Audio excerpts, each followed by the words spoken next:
Good afternoon friends. তো আজকে আমাদের টপিক হচ্ছে home remedies for simple I problems, অর্থাৎ চোখের কিছু সাধারণ সমস্যার বাড়িতে কিভাবে আমরা ম্যানেজমেন্ট করতে পারি সেই বিষয়ে আজকে আমরা আলোচনা করছি।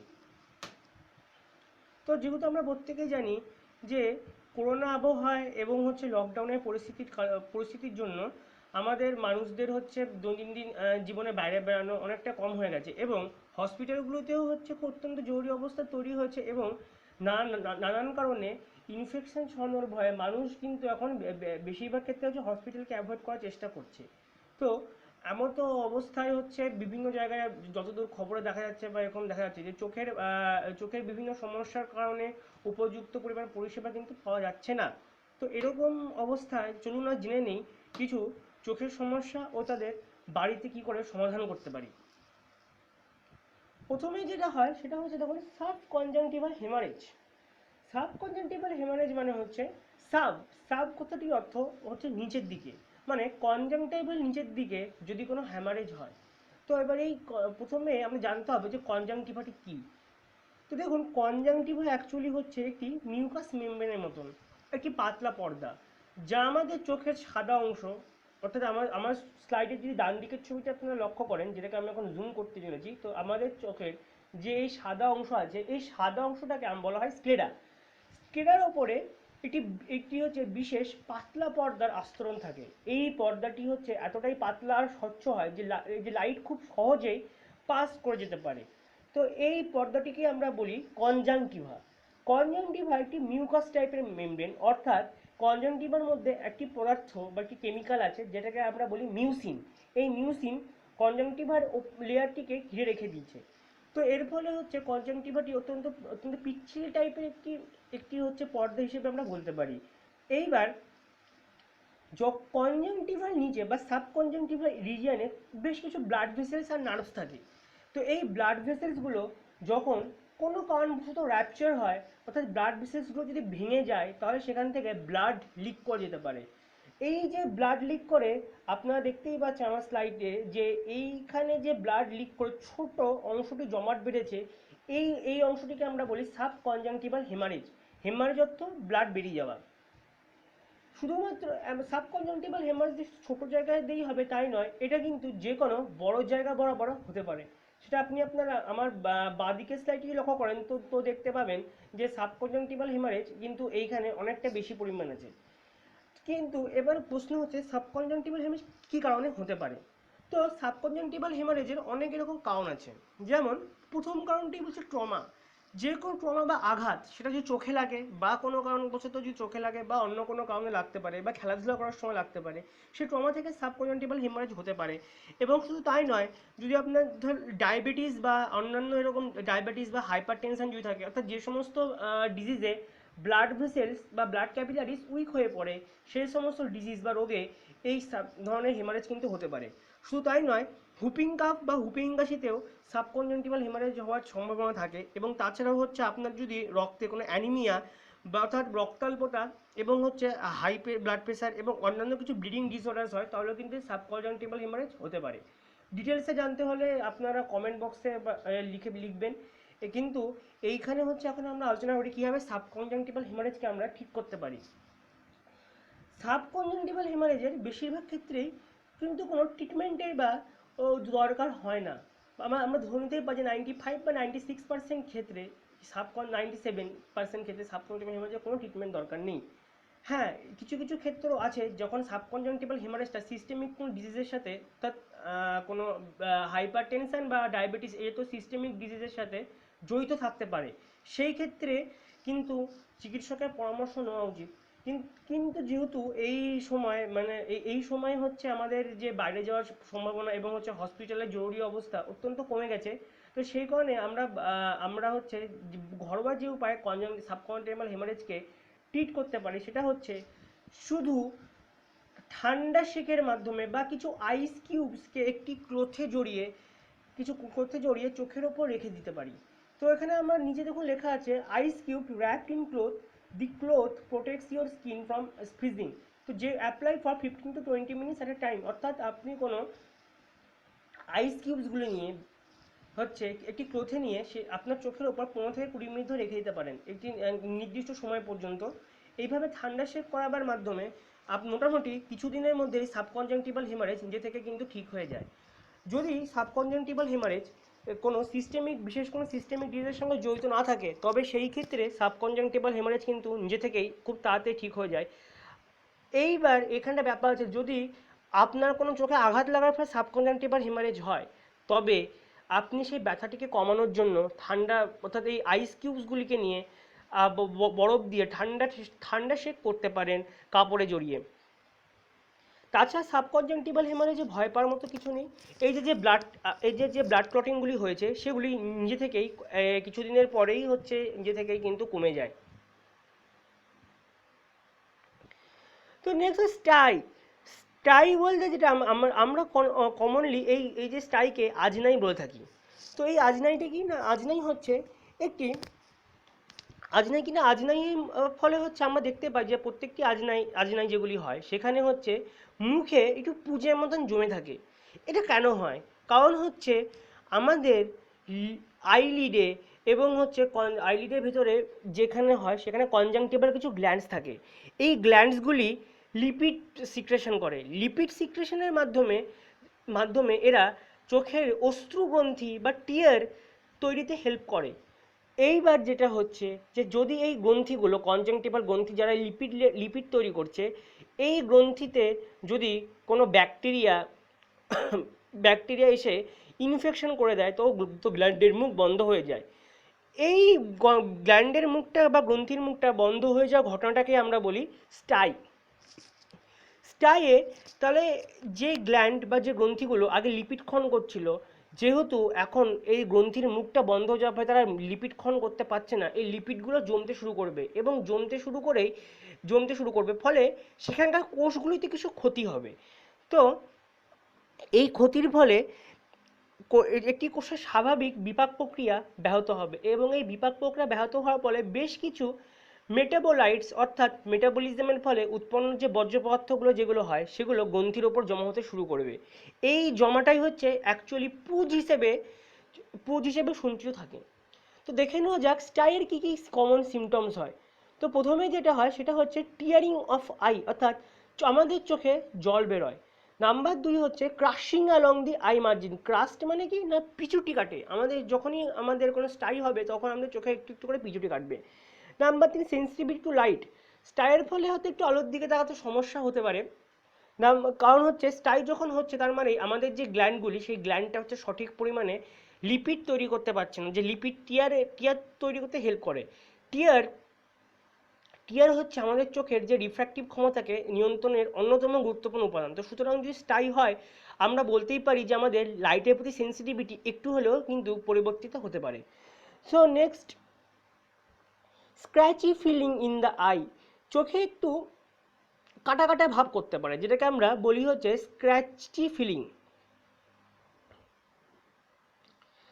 নেক্সট হচ্ছে স্টাইয়ের ট্রিটমেন্ট কী করে করবো তাহলে। স্টাইয়ের খুব ইজিলি হোমমেড ট্রিটমেন্ট করা যায়। যে আপনি গরম জল নিতে পারেন। গরম জলে একটি যে পরিষ্কার করা কটন তুলো বা হচ্ছে একটি পরিষ্কার রুমাল গরম জলে হালকা করে ডুবিয়ে নিয়ে সেটিকে সেক দিন, চোখটি বন্ধ করে সেক দিন। হ্যাঁ, এই সেক দেওয়া অর্থাৎ হট কম্প্রেস কিন্তু স্টাইয়ের অন্যতম খুব ভালো ট্রিটমেন্টের পদ্ধতি। কি হচ্ছে না, কেসটা হচ্ছে যে যেভাবে ট্রিটমেন্টটা অ্যাকচুয়ালি হয় সেটা হচ্ছে গরম জল বা গরম ভাবটা হচ্ছে যে পুঁজগুলো জমে থাকে সেই পুঁজগুলোকে গলিয়ে দিতে সাহায্য করে। ফলে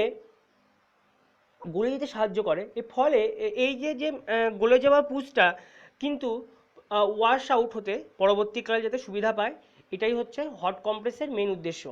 সুতরাং হট কম্প্রেসের নিয়মটা কি না, নিয়ম হচ্ছে একটা পরিষ্কার কাপড় নেব, সেই পরিষ্কার কাপড়টিকে আমরা জলের মধ্যে ডুবিয়ে রাখবো, হালকা করে জাস্ট ওর টিপটাকে হালকা করে ডুবিয়ে রেখে আস্তে করে আমরা চোখের উপরে রাখবো। মোটামুটি আমরা 5 মিনিট ধরে সেক দেব, 5 থেকে 10 মিনিট ধরে সেক দেব, আর দিনে 3 থেকে 4 বার করে কিন্তু করতে পারি। তো এই যে এই গরমটা অ্যাকচুয়ালি আমরা আগেই বললাম যে গরম কি করছে না, গরমটা যে যে যে পুজ যেটা হয় সেই হচ্ছে পুজটাকে হচ্ছে গলাতে, পুজ মানে যে আমাদের যে যে হচ্ছে মেটাবোলাইটস বা যে কোষ থেকে নির্গত বর্জ্যগুলোকে এই গরম, এই হচ্ছে গরম গরম জলে সেঁক দেওয়ার ফলে এই বর্জ্য পদার্থগুলো ক্রমশ ডিজলভ হচ্ছে বা গলে যাচ্ছে। এই গলার ফলে ধীরে ধীরে ধীরে ধীরে গ্ল্যান্ডের যে মুখ ওইটা খুলে যাচ্ছে। এটাই হচ্ছে গরম শেক করার হচ্ছে সুবিধে। নেক্সট, গরম শেকের পরেই হচ্ছে আমরা যেটা করতে পারি সেটা হচ্ছে আমাদের আইলিডকে ক্লিন রাখতে পারি। কারণ হচ্ছে স্টাই হচ্ছে সব থেকে বেশি যেটা হয় সেটা হচ্ছে আমাদের আনহাইজিনিক বিহেভিয়ারের ফলে কিন্তু আমাদের চোখে স্টাই হয়, অর্থাৎ বারবার চোখ চুলকানো এবং হচ্ছে বারবার চোখ চুলকানো ধুলোবালি থেকে এসে এর ফলে যে নোংরাগুলো আছে ওগুলো আমাদের গ্রন্থির ভেতরে যদি জমে যায়, সেই জমে যাওয়ার মাধ্যমে কিন্তু স্টাই হতে পারে। অর্থাৎ অর্থাৎ হচ্ছে যে এই নোংরাগুলো জমার হচ্ছে একটি মূল কারণই হচ্ছে স্টাই হওয়া। এইবার তো সুতরাং আমরা যদি আমাদের যে চোখের পাতা রয়েছে সেটাকে যদি প্রপারলি ক্লিন করতে পারি, তাহলে কিন্তু চোখের পাতা বা চোখের কাছাকাছি কোনো চোখের পাতা রিজিয়ন বা লিডস, অর্থাৎ চোখের পাতা, এইগুলোকে যদি আমরা ভালো করে ক্লিন করতে পারি, তো সেই ক্ষেত্রে স্টাই হওয়ার প্রবাবিলিটি অনেকটাই কমে যাবে। এবং হচ্ছে রিকারেন্ট স্টাইস যাদের হয়, অর্থাৎ যারা খুব আনহাইজিনিক কন্ডিশনে থাকেন, তারাও কিন্তু এই পদ্ধতিটা ব্যবহার করার মাধ্যমে স্টাইয়ের ফ্রিকোয়েন্সি কমাতে পারেন। তো কি করে করব না, আমরা কিছু বেবি শ্যাম্পু নেব। বেবি শ্যাম্পু থেকে 2-1 ফোঁটা বা 2-3 ড্রপ বেবি শ্যাম্পু কিছুটা হালকা ঈষদুষ্ণ জলে ফেলে নেব। তারপর সেই সেই হচ্ছে বেবি শ্যাম্পু আর হচ্ছে জল মিশ্রিত দ্রবণটির ওপর কিছু তুলো বা কিছু পরিষ্কার কাপড় নিয়ে আমাদের চোখটা হালকা করে মুছিয়ে নেব। এই পদ্ধতিটা কিন্তু আমরা করতে পারি। এবং শুধু তাই নয়, আমরা যে বেবি শ্যাম্পুর আর জলের বদলে স্যালাইন সলিউশনও ব্যবহার করতে পারি। নর্মাল যে স্যালাইন জল হয় সেটা দিয়েও কিন্তু আমরা চোখকে মুছাতে পারি। স্যালাইন জলে অবস্থিত আর স্যালাইন যদি নির্দিষ্ট কনসেন্ট্রেশনের সল্ট থাকে, এই যে সল্টটা রয়েছে এই সল্টটা ব্যাকটেরিয়ার সেল ওয়ালকে ধ্বংস করে দেয়।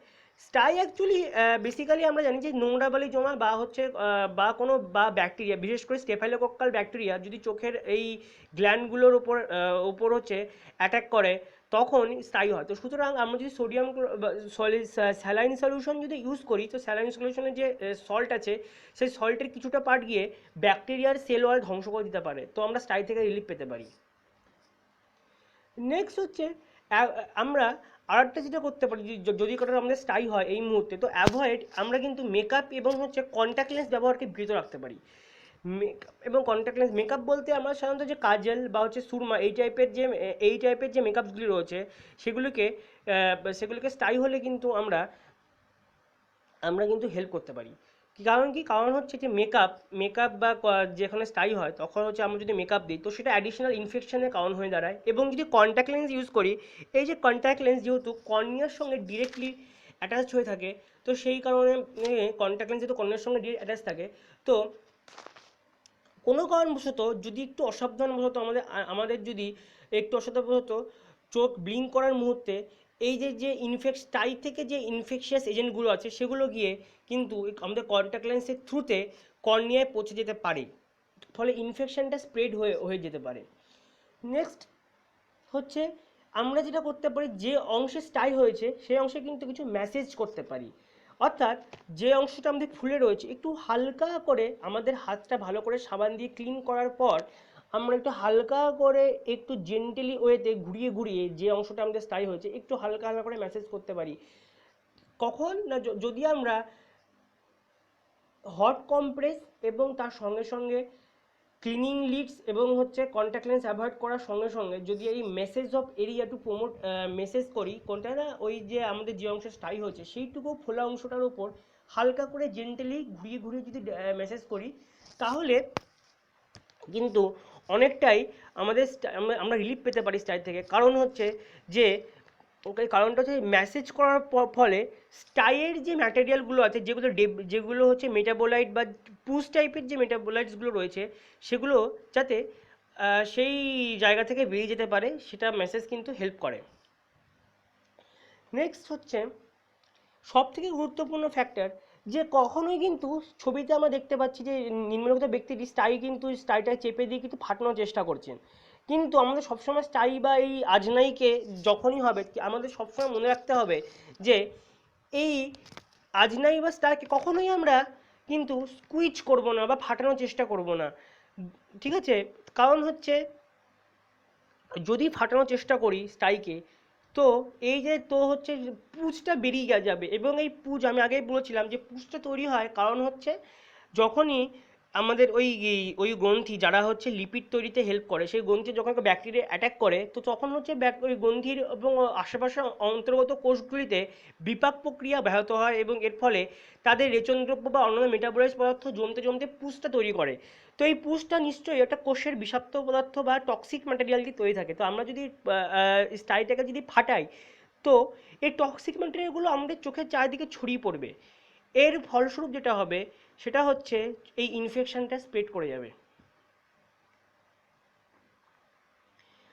নেক্সট আমরা যে আই অ্যালার্জি বা সিজনাল অ্যালার্জি যেগুলো হয়, সেগুলোরও কিন্তু কিছু উপায় আছে, যার মাধ্যমে কিন্তু আমরা এই সিজনাল অ্যালার্জি থেকে হচ্ছে নিজেকে বাড়িতে কিছু নিয়ম মেনে চললে সিজনাল অ্যালার্জি থেকে বা আই অ্যালার্জি থেকে হচ্ছে কিন্তু আমরা কমফোর্ট পেতে পারি বা নিস্তার পেতে পারি।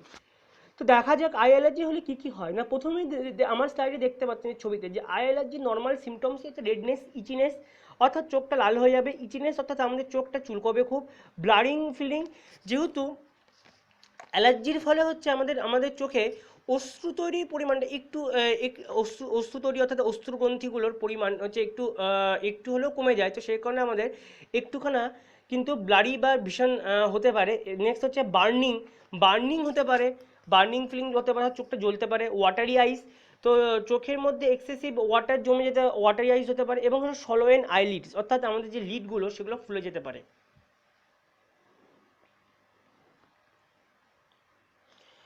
তো নেক্সট হচ্ছে আমরা যদি দেখতে পাই এই ছবিটিতে, তো দেখুন এইখানে যে চোখ আছে সে চোখে বা অ্যালার্জিতে আমরা বেশিরভাগই যে কমন সিমটমস হয় সেটা হচ্ছে এরকম চোখটা লাল হওয়া, চোখে জল পড়া, আর হচ্ছে সোলেন অফ আইলিডস।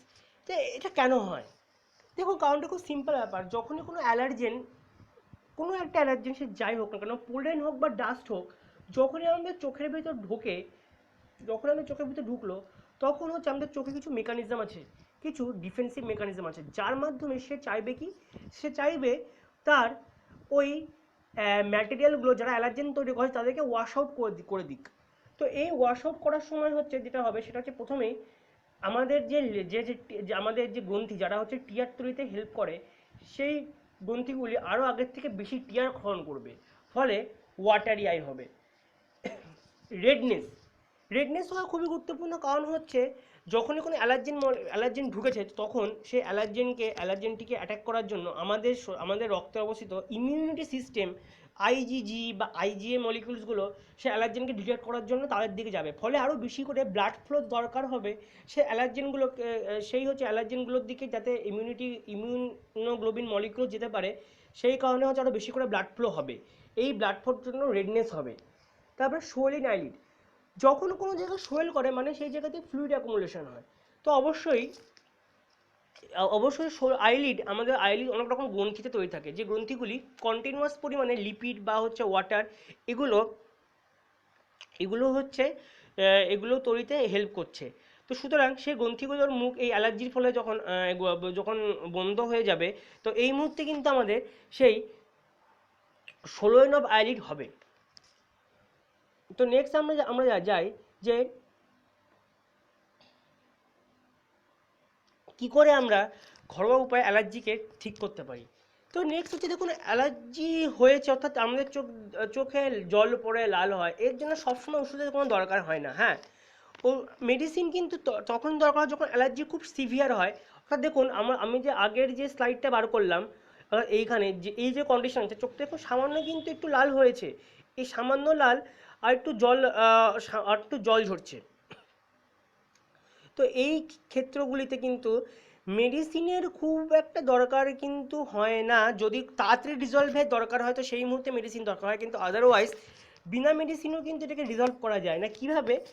প্রথমে জানতে হবে যে কোন মুহূর্তে আমাদের অ্যালার্জিটা হচ্ছে, অর্থাৎ আমাদের মধ্যে অনেকেরই কমপ্লেন থাকে যে স্নান করতে যাওয়ার সময় বা স্নান করে ফিরে আসার সময় আমার চোখটা কিন্তু হচ্ছে জল হয়েছে বা এরকম লাল হচ্ছে বা চুলকোচ্ছে। এই চুলকনির যে কারণটা হচ্ছে যে অ্যালার্জির সময় বেশ কিছু হচ্ছে সেল, যেমন মাস্ট সেল, তারপরে হচ্ছে আরও নানান রকমের কিছু মেডিয়েটেড সেল যারা হচ্ছে অ্যালার্জিক রিয়াকশনকে ত্বরান্বিত করে, এই ধরনের কেমিক্যালসগুলো রিলিজ করে। এই কেমিক্যালগুলো হচ্ছে চোখে এই ইচিং সেন্সেশন দেয়। তো যে মুহূর্তে আমাদের অ্যালার্জিটা শুরু হবে কোনো একটা পার্টিকুলার এজেন্টের কারণে, সে হতে পারে কোনো স্নান করার সময়, হতে পারে হচ্ছে পোলেন বা ফুলের রেণুর সময়, বা হতে পারে কোনো ধুলো যাওয়ার সময়, এই কেসগুলোর সময় কিন্তু আমাদের অ্যালার্জি হতে পারে। তো আমাদের প্রথমে যেটা করতে হবে, আমাদের অ্যালার্জি কেন হচ্ছে সেই কারণটা খুঁজে বার করতে হবে। যেমন যদি স্নান করে ফিরে আসার সময় আমার যদি অ্যালার্জি হয়, সেই ক্ষেত্রে যদি স্নান করাবার সময় আমাকে আমার চোখটা বন্ধ করে রাখতে হবে। মানে আমাকে প্রথমে অ্যালার্জির সোর্সটাকে আইডেন্টিফাই করতে হবে, কোন সোর্স থেকে আমার অ্যালার্জিটা হচ্ছে, আর সেই সোর্স থেকে আমার চোখকে আমাকে দূরে রাখতে হবে। অর্থাৎ স্নান করার সময় যদি আমার অ্যালার্জি হয়, তাহলে স্নান করাবার সময় আমার চোখ বন্ধ করে আমাকে স্নান করতে হবে। নাম্বার টু, যদি পোলেন বা ফুলের রেণু থেকে অ্যালার্জি হয় বা ধুলো থেকে অ্যালার্জি হতে পারে, তো সেই ক্ষেত্রগুলোকে আমাদের কিন্তু বাইরে যাওয়ার সময় সানগ্লাস ইউজ করতে হয়, এবং হচ্ছে সানগ্লাস ইউজ করতে হবে, এবং ঘন ঘন চোখ পিটপিট করতে হবে। যদি ঘন ঘন চোখ পিটপিট করতে হবে, একটা কারণ হচ্ছে চোখের পিটপিট করার ফলে আমাদের টিয়ার ফিল্মগুলো হচ্ছে বেশি অ্যাক্টিভ হয়ে, টিয়ার ফিল্মগুলো চোখের সারফেসের উপর ছড়িয়ে পড়ে। ঘন ঘন যদি আমরা চোখ পিটপিট করি, তো সেই সময় আমাদের চোখের পাতা চোখের টিয়ার ফিল্মের উপর একটা প্রেশার প্রয়োগ করে। এই প্রেশার প্রয়োগের ফলে আমাদের যে টিয়ার ফিল্ম, ওটা হচ্ছে চোখের উপর দিয়ে ছড়িয়ে পড়ে। এই ছড়িয়ে পড়ার ফলে হচ্ছে যে ধুলো বা আরও ডাস্ট বা পোলেন যে মলিকিউলসগুলো রয়েছে, তাদেরকে এই যে টিয়ারটা ওয়াশ আউট করে দেয়। তো সুতরাং আপনার যদি ধুলোবালিতে বা পোলেনে যদি অ্যালার্জি হয়, তো সেই ক্ষেত্রে আপনি সানগ্লাস ইউজ করুন বাইরে গেলে, আর হচ্ছে কিছু চোখটা অনেকবার পিটপিট করুন, বারবার ব্লিঙ্কিং করুন, এগুলো করুন।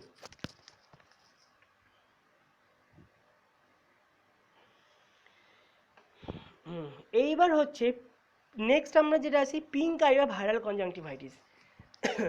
আমরা অনেকেই চোখ ওঠা শুনে থাকি শব্দটা, যে সিজনাল চেঞ্জ হলে পারে, বিশেষ করে যখন সিজন চেঞ্জ, অর্থাৎ অটাম মুহূর্ত, অর্থাৎ নভেম্বরের দিকে, বা হচ্ছে স্প্রিংয়ের দিকে বা বসন্তের দিকে, এই টাইপের যখন সিজন চেঞ্জ হয়, তখন ভাইরাল কনজাংটিভাইটিস বা পিঙ্ক আই হতে পারে। তো এই ভাইরাল কনজাংটিভাইটিসের পিঙ্ক আই হচ্ছে, এই পিঙ্ক আই কিন্তু সাবকনজাংটিভাল হেমারেজ থেকে আলাদা, যেটা আমরা সবার প্রথম আগের যে স্লাইডে দেখিয়েছিলাম আপনাদের, যে যেইখানে হচ্ছে চোখের একটা অংশ রক্ত জমে গেছে, তাকে আমরা সাবকনজাংটিভাল হেমারেজ বলি। কিন্তু আপনি যদি এইখানে ভালো করে যদি লক্ষ্য করে দেখেন, যে এই এই ক্ষেত্রে কিন্তু চোখের কোনো অংশ রক্ত জমেনি, বরং যেটা হচ্ছে সেটা হচ্ছে যে বিভিন্ন যে ব্লাড ভেসেলস যেগুলো রয়েছে, সেগুলো কিন্তু আগের থেকে অনেক বেশি মোটা বা হচ্ছে ডায়ালেশন করে গেছে। অ্যাজ এ রেজাল্ট হচ্ছে আমাকে কিন্তু চোখটা দেখতে লাল হয়েছে, অর্থাৎ জায়গাটা ডিফিউজ টাইপের হয়েছে। তো এইবার যদি আমরা এই ভাইরাল কনজাংটিভাইটিসকে একটু ডিটেলসে আলোচনা করি, তো দেখুন যে ভাইরাল কনজাংটিভাইটিস যে ভাইরাসের জন্য হয়, সেটা হচ্ছে অ্যাডিনো ভাইরাসের জন্য এর দায়ী। এবার অ্যাডিনো ভাইরাসের কিন্তু কোনো ট্রিটমেন্ট এখনও পর্যন্ত মার্কেটে অ্যাভেলেবেল, তেমন কোনো ড্রাগ নেই যা এই অ্যাডিনো ভাইরাসকে কমাতে পারে। যেগুলো আছে অ্যাসাইক্লোভির বা জেনসাইক্লোভির, যেগুলো আমাদের নর্মাল যে ভাইরাল অয়েনমেন্টগুলো হয়, ওগুলো হার্পিস সিমপ্লেক্স ইনফেকশনের জন্য। হার্পিস সিমপ্লেক্স ইনফেকশন আমাদের কর্নিয়াতে করে। তো যদি আপনারা জানতে চান যে হার্পিস সিমপ্লেক্সে ইনফেকশন বা ভাইরাল কনজাংটিভাইটিস সঙ্গে ডিটেলসে যদি জানতে চান, তো আমাকে কমেন্ট বক্সে লিখুন, আমি এর ওপর তাহলে ভিডিও তৈরি করব অবশ্যই। তো এই যে তাহলে এখন যেটা আমরা জানতে চাইবো, যে ভাইরাল কনজাংটিভাইটিসে তার ট্রিটমেন্ট কী দেবো। দেখুন, ভাইরাল কনজাংটিভাইটিসে কিন্তু কোনো ট্রিটমেন্ট হয় না। কনজাংটিভাইটিস ব্যাকটেরিয়াল কারণে হতে পারে, ভাইরাল কারণে হতে পারে, কিন্তু ব্যাকটেরিয়াল কনজাংটিভাইটিসকে আমরা যেমন অ্যান্টিবায়োটিক দিয়ে ট্রিট করতে পারি, ঠিক তেমন ভাইরাল কনজাংটিভাইটিসের কিন্তু তেমন কোনো ট্রিটমেন্ট নেই, মার্কেটে অ্যাভেলেবেল নেই এমন কোনো মেডিসিন যেটা ভাইরাল কনজাংটিভাইটিসকে ঠিক করতে পারে। তো সুতরাং ভাইরাল কনজাংটিভাইটিস পুরোপুরিভাবে চোখের ইমিউনিটি সিস্টেমের উপর নির্ভরশীল, অর্থাৎ যার যত ইমিউনিটি সিস্টেম ভালো হবে, তার তত ভাইরাল কনজাংটিভাইটিস কিন্তু তার তত তাড়াতাড়ি রিজলভ করে যাবে। এছাড়াও যদি যেহেতু একটা কনজাংটিভাইটিস মানে হচ্ছে একটা ইনফ্লেমেটরি টাইপের একটা রেসপন্স আমাদের বডির, তো এর ফলে কনজাংটিভাইটিসের ফলে হচ্ছে আমাদের যে ব্লাড ভেসেলসগুলো যেগুলো রয়েছে সেগুলো ডায়ালেট হয়েছে। দেখুন ভালো করে, যে যেহেতু ব্লাড ভেসেলসগুলো ডায়ালেট হচ্ছে, কারণ কি, কারণ হচ্ছে কারণটা ডায়ালেট হওয়ার একটাই কারণ, যে এই মুহূর্তে হচ্ছে রক্ত চলাচল পরিমাণ আমাদের চোখে খুব বেড়ে যায়। এই যে যখনই কোনো মাইক্রোবিয়াল ইনফেকশন, সেটা হোক ভাইরাস বা ব্যাকটেরিয়া বা অন্য কোনো মাইক্রোবিয়াল ইনফেকশন যদি কখনোই কোনো আমাদের চোখে হয়, তো সবার প্রথমেই যে রেসপন্সটা হয় সেটা হচ্ছে আমাদের চোখ এরকম লাল হয়। এর যে কারণটা হচ্ছে, এর কারণ কিন্তু এটা নয় যে যে ব্লিডিং হয়েছে, এর কারণ এইটা যে ইনফেকশনকে, যে ভাইরাস বা যে ব্যাকটেরিয়া যেটা আমাদের ইনফেকশনটাকে করাচ্ছে, আমাদের চোখের বা আমাদের বডির ইমিউনিটি সিস্টেম চাইছে সেই পার্টিকেলটাকে আইডেন্টিফাই করতে, তারপর ব্লাড ফ্লো বেড়ে যাচ্ছে। এর কারণ হচ্ছে যত বেশি ব্লাড ফ্লো হবে তত সেই জায়গায় আমাদের লিউকোসাইটস, টি লিম্ফোসাইটস, বি লিম্ফোসাইটস, এই যে সেলগুলো যারা হচ্ছে যারা ব্যাকটেরিয়া বা ভাইরাসকে মারতে হেল্প করে আমাদের বডির ন্যাচারাল ইমিউন সিস্টেম, এরা যাতে আরও বেশি করে সেই জায়গায় যেতে পারে, এই কারণে ব্লাড ফ্লো বাড়বে। এবং ব্লাড ফ্লো যদি বেশি ব্লাড ফ্লো হয়, তো অটোমেটিক্যালি কিন্তু ব্লাড ভেসেলসগুলো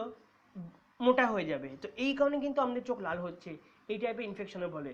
আর সাবকনজাংটিভাল হেমারেজে লাল কেন হচ্ছিল, তো কারণ হচ্ছে ওখানে ডাইরেক্ট রক্ত এই কারণে বাড়ছিল, কারণ ভেসেলসগুলো চোখের ভেতরে বা কনজাংটিভাল ভেতরে যে ভেসেলসগুলো ছিল সেগুলো র্যাপচার হয়ে গেছিলো। তো তো এবার আমরা যেটা দেখছি যে এই ভাইরাল কনজাংটিভাইটিসে তাহলে ট্রিটমেন্ট কী হতে পারে। ট্রিটমেন্ট বলতে তাহলে আমরা যেটা ভাইরাল কনজাংটিভাইটিসের যে তেমন কোনো ট্রিটমেন্ট হয় না, এটা নিজে থেকেই হচ্ছে, এটা নিজে থেকেই বেশ কিছুদিন পর আমাদের বডির যে নর্মাল ইমিউনিটি সিস্টেমের হচ্ছে ফলে কিন্তু সারে। আর এই যে রিডিউস আমাদের যে ডিসকমফোর্ট যেটা হয় কনজাংটিভাইটিসের যে ফলে, যে কিছু ডিসকমফোর্ট হতে পারে ভাইরাল কনজাংটিভাইটিসের ফলে, সেই ডিসকমফোর্টটা স্বাভাবিকভাবেই যে ব্লাড ভেসেলসগুলো যেহেতু মোটা বা বড় বড় হয়ে যাচ্ছে, এর ফলে ডিসকমফোর্ট হয়, তো সেটাকে কিন্তু আমরা এই কুল কমপ্রেস বা ঠান্ডা শেক করার মাধ্যমে কমাতে পারি। সব থেকে ইম্পর্টেন্ট ব্যাপার হচ্ছে যে ভাইরাস ইনফেকশন বা হচ্ছে খুব কন্টাজিয়াস, অর্থাৎ খুব সহজে কিন্তু স্প্রেড করে যায়। আর এই স্প্রেড করার জন্য খুব সহজে যেহেতু স্প্রেড করে, তো এই কারণে হচ্ছে যে রুগী বা যার হচ্ছে এই কনজাংটিভাইটিসটা হবে, সে যেন তার তার হচ্ছে টাওয়েলস বা হচ্ছে কোনো রুমাল, এগুলো এগুলো নিয়ে অন্য কারোর সঙ্গে শেয়ার না করা হয়। তো আর প্রতি মুহূর্তে তার উচিত বা আমাদেরও উচিত ট্রিটমেন্টের পর বা তার যে পাশে যারা রয়েছে প্রত্যেকে উচিত ভালো করে সাবান দিয়ে হাত ধোয়া বারবার। নেক্সট হচ্ছে যেটা হচ্ছে সেটা হচ্ছে আই স্ট্রেন। আই স্ট্রেনকে আমি যদি সঠিকভাবে যদি বলতে যাই, তো অনেকটা টাইম লাগবে, কিন্তু সংক্ষিপ্তভাবে যদি বলি, তো হচ্ছে আমাদের চোখে কিছু মাসেলস থাকে। সেটা হচ্ছে চোখের ভেতরে কিছু মাসেলস থাকে, অর্থাৎ ইন্ট্রাকুলার মাসেল, যেমন হচ্ছে আমাদের আইরিশের কিছু মাসেল থাকে বা সিলিয়ারি মাসেল থাকে। আবার বাইরে কিছু মাসেল থাকে, তাদেরকে আমরা বলি এক্সট্রাকুলার মাসেল। তো ইন্ট্রাকুলার মাসেল আর একটা এক্সট্রাকুলার মাসেল, যদি আপনারা এই মাসেলগুলো সম্বন্ধে একটু জানতে চান ডিটেলসে, তো আমাকে অবশ্যই কমেন্ট বক্সে লিখে দেবেন। কিন্তু এখন আমরা সংক্ষেপে জানি কতটা কি সম্ভব আই স্ট্রেনের ব্যাপারে। তো এক্সট্রাকুলার মাসেল, অর্থাৎ চোখের বাইরে যে মাসেলগুলি থাকে সেগুলি আমাদের চোখের মুভমেন্টের জন্য দায়ী হয়, ঠিক আছে। আর এই মাসেলসগুলো আমাদের চোখকে বারবার হচ্ছে বিভিন্ন, আর যেহেতু আমাদের চোখ সবসময়তেই মুভমেন্ট করে, কারণ হচ্ছে মুভমেন্ট করার প্রধান কারণটাই হচ্ছে যেহেতু লাইট রেস আমরা যখন যে লাইট রেসগুলো নানান দিক থেকে আসে, কোনো একটা পার্টিকুলার দিক থেকে আসে না, নানান দিক থেকে আমাদের লাইট রেসগুলো আমাদের চোখের মধ্যে পড়ে। তো সুতরাং প্রত্যেকটা দিকে যাতে আমাদের যে চোখ সেটা নিজস্বভাবে ভলেন্টারিলি অ্যাডজাস্ট হতে পারে, সেই কারণে কিন্তু আমাদের এই মাসেলসগুলো আমাদের চোখকে সেরকমভাবেই মুভ করাবে।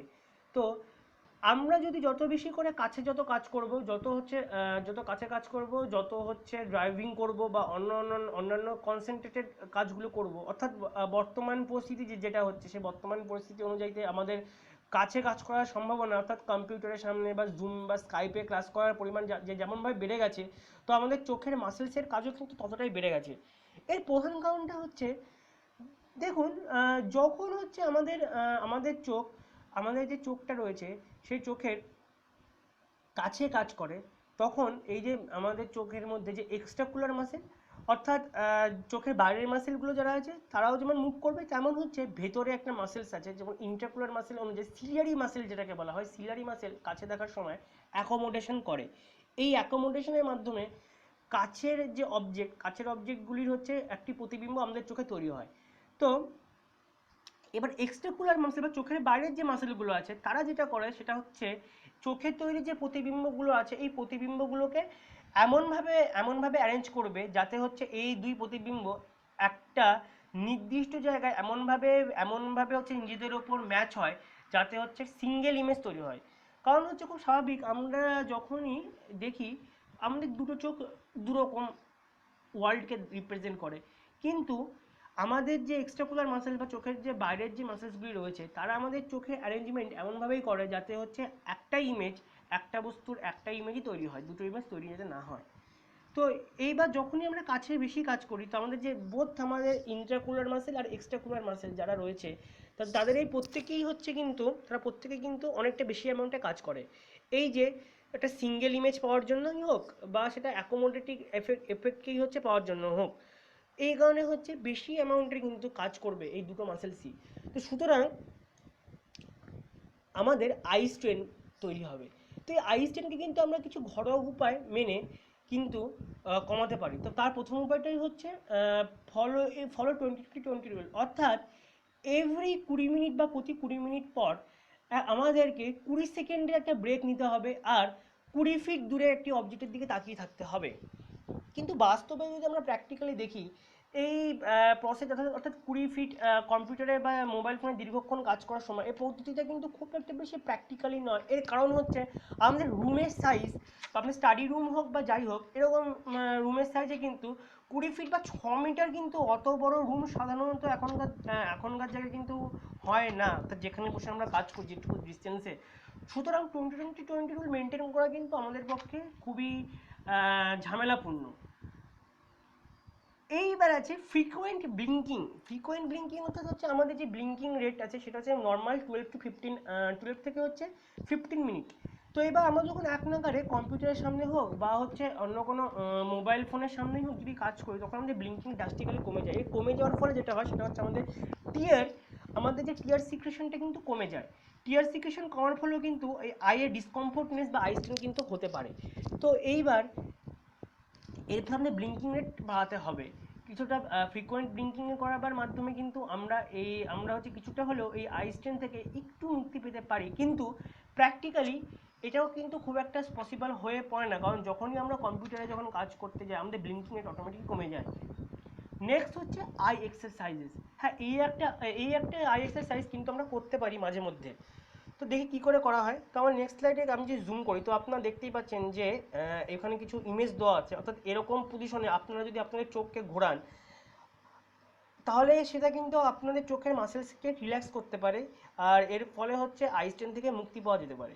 তো দেখুন প্রথমে যেটা আছে সেটা হচ্ছে যে লুক আপ, মানে উপরের দিকে তাকাতে বলেছে, ঠিক তেমনই নিচের দিকে দেখুন ডান দিকে তাকাতে বলেছে, কোনাকুনি তাকাতে তাকাতে বলেছে। তো প্রত্যেকটাই আপনাকে কিছুটা নির্দিষ্ট সময় ধরে নির্দিষ্ট ফ্রিকোয়েন্সিতে করতে হবে। যেমন প্রথম এক্সারসাইজ বলছে look up, hold 5 seconds, relax your eyes, মানে উপর দিকে তাকাতে বলেছে আর হচ্ছে আপনাকে 5 সেকেন্ড ধরে উপর দিকে তাকাতে বলেছে। তারপরে হচ্ছে লুক ডাউন, হোল্ড 5 সেকেন্ড, তারপরে হচ্ছে 5 সেকেন্ড ধরে নিচে তাকাতে বলছে, রিল্যাক্স ইউর আইস, আপনার চোখকে রিল্যাক্স করতে হবে, repeat 5 Times, blink your eyes a few second. মানে হচ্ছে এইটা একটা ফার্স্ট এক্সারসাইজে আপনাকে যেটা করতে বলছে সেটা হচ্ছে চোখটাকে উপরের দিকে তাকান, উপর দিকে তাকিয়ে থাকুন 5 সেকেন্ড ধরে, তারপর নিচের দিকে তাকিয়ে থাকুন 5 সেকেন্ড ধরে। এই প্রসেসটা অর্থাৎ ওপর নিচ ওপর নিচ ওপর নিচ এটা আপনি 5 টাইমস রিপিট করুন। তো এরকম করে দেখুন এখানে আমাদের কিছু এক্সারসাইজের ছবি দিয়েছে। তো এরকমভাবে আমরা কিছু এক্সারসাইজ করতে পারি যাতে আমরা ডিজিটাল আই স্ট্রেনটা যাতে কমে। তো এবার খুব শীঘ্রই এই চ্যানেলে একটা ডিজিটাল আই স্ট্রেনের উপর ভিডিও দেবো ভাবছি। তো কমেন্টে অবশ্যই জানাবেন যে আপনাদের ডিজিটাল আই স্ট্রেনের উপর ভিডিও দেবো এবং সেই ডিজিটাল আই স্ট্রেন থেকে মুক্তি পাওয়ার বা রিলিফ পাওয়ার কী উপায় থাকতে পারে সেগুলো খুব তাড়াতাড়ি ডিসকাস করবো। অবশ্যই আপনারা কমেন্ট বক্সে জানাবেন। আর হচ্ছে যদি কোনো কোয়েশ্চেন থাকে যেমন হচ্ছে টিয়ার ফিল্ম সম্বন্ধে আমি অনেকবার বহু জায়গায় ইয়ে করেছি যে টিয়ার ফিল্ম হচ্ছে, তারপর হচ্ছে ব্লিঙ্কিং, যেমন আপার লিড হচ্ছে প্রেশার করে কি করে টিয়ার ফিল্মটা চারিদিকে ছড়িয়ে দিচ্ছে, এই সংক্রান্ত যদি কোনো প্রশ্ন থাকতে পারে আপনারা আমাকে কমেন্ট বক্সে লিখে পাঠান যে কী করে যে লিডটা প্রেশার দিচ্ছে ফলে টিয়ারটা ছড়িয়ে পড়ছে। তো এই টাইপের কোয়েশ্চেনগুলো যদি আপনারা আমাকে পাঠান তো অবশ্যই আমি এই প্রশ্নগুলোর উত্তর আরও ডিটেলসে দেবো। যেহেতু টপিকটা অনেকটা বড় ছিল তো ওই বাকি জিনিসগুলো হচ্ছে কিন্তু ডিটেলসে আলোচনা করতে পারা যায়নি, তারপরে হচ্ছে কনজাংটিভাইটিস বা সাবকনজাংটিভা হেমারেজের মধ্যে পার্থক্য কী, বা আরও এই সমস্ত টপিকগুলো, বা কনজাংটিভাইটিস কী, চোখ ওঠা কী, আরও ডিটেলসে কত টাইপের হয়, এরকম যদি কিছু জানতে চান তো অবশ্যই আমাকে কমেন্ট বক্সে লিখে পাঠান। আজকের মতো এইটুকুই, এবং সবসময়তেই হচ্ছে আপনাদের কিন্তু ভ্যালুয়েবল কমেন্টস সবসময়তে দরকার থাকে। তো এই বলে আজকের মতন আমাদের এই টপিকটা আজকে শেষ হচ্ছে। তো ধন্যবাদ, প্রত্যেকে ভালো থাকুন, সুস্থ থাকুন, বাড়িতে থাকুন, এবং হচ্ছে হোপ আমরা এই করোনা প্যান্ডেমিকে খুব তাড়াতাড়ি কাটিয়ে আবার আমাদের স্বাভাবিক জীবনে ফিরে আসবো।